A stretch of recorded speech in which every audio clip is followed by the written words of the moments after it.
Before we start, guys, please make sure you stay until the end. If you make one common mistake, you may end up spending, guys, thousands of dollars in repairs. Stay with us, we'll explain what it is.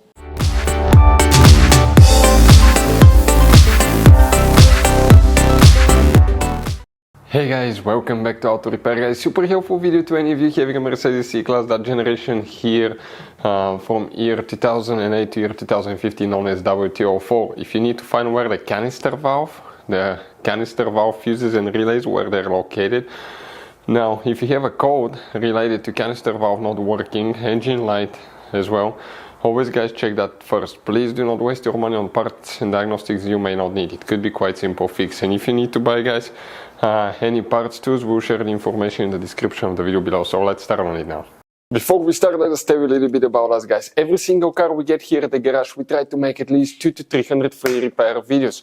We make mechanical repair videos, engines, transmissions, bodywork, electrical, engine, transmission codes, fuses. Why we guys do all that? Because our mission here at the garage is, guys, to save you as much money as we can. All we need in return, please subscribe to the channel, like the video. That way we can keep making these free videos. And guys, check out our YouTube channels. We have more than 17,000 free repair videos that can save you thousands of dollars in future repairs. So let's start on it now. So the canister valve fuses and relays, where you can expect to find them. We'll be working two different fuse boxes, guys. And by the way, we have one video that people told us we saved them quite a bit of money and headache, guys. You have many hidden fuse boxes. Most people do not know they exist. That's why we made one special video on our YouTube channel that's known as Mercedes W204 fuse box location and diagram. Check it out.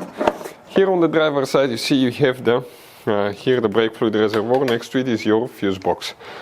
Open these clips, lift the wires and the cable up, and underneath you have a fuse box with a layout like this one here.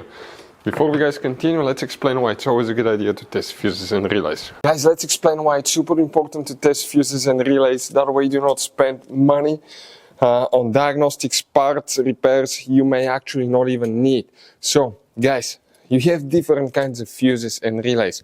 We're talking about the maxi fuses, standard fuses right here. You have, watch how many different kinds of relays as well. Now, these fuses, sometimes you can clearly see if a fuse is burnt or not by looking at the element. But sometimes it's really sneaky. They can burn here on the side. It's hard to see. Some fuses will not be visible as well.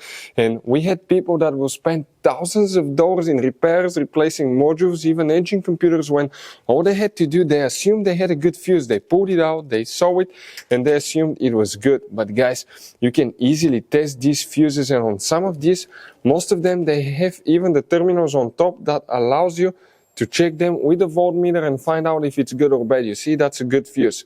If it's blown, okay, like this one here, it's blown, nothing. Check this thing out, no connection. One next to it, okay. Right here, let me get good contact point. That's a good fuse, guys. You can see you can test them. Now, relays are harder to test, but with the voltmeter, fuses are super easy to test. All we have to do is set it on that setting and practically your home resistance setting, and you can find, guys, okay, if it works or not. For instance, that one was the good fuse. You can see it's going to go down to 0 ohms resistance, or you can go ahead, remove it and test it the same way, guys. It should have 0 ohm resistance. Now, relays, guys, are a little bit more complicated, but it's doable. It will take you a minute or two to find out how to do that. Now, we'll put, guys, links to a video that will explain how to test relays, how to test fuses, which battery terminal you need to reconnect and disconnect first if you're doing repairs, because that can cause modules to burn as well, and that can cost you thousands of dollars in repair. Check out the videos, they will be in the description of the video below. So let's start on it now. So here, what we need to check, guys, we need to check multiple fuses today, okay, on that Mercedes. All these are for engine management, evap systems. We need to check all of them because there is very vague information what they're for exactly. Coming this way, you check 1, 2, 3, 4, fuse number 4. The fuse number is printed usually on the left or the right side of the fuse with little numbers. You need to check fuse number 6 as well, but fuse number 4 is the most important one. Then fuse number 6. Check also, guys, fuse number 25. 25 will be that 15 fuse right next to the relay, right there. Then you need to check fuse number 27, that's the last fuse right here. Check this one out as well, guys. Now, we need to check fuse number 34. And 34 You see these 3 fuses here? It's the middle one. Right here, you will need to check. After that, guys, we need to check fuse number 42 in the trunk. I want to show you now something here, okay, in the trunk. So we're going to go ahead and open. Here on the passenger side, you have a fuse box under this cover here, guys. And once you remove it, you need to check fuse number 42. Some of you may have relay, known as relay D as well. Those are the main things that we usually check here at the garage.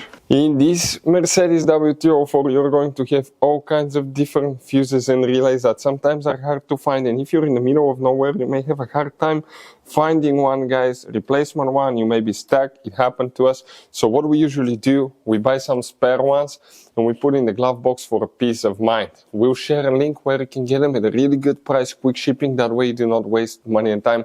That link will be in the description of the video below. Check it out for your convenience.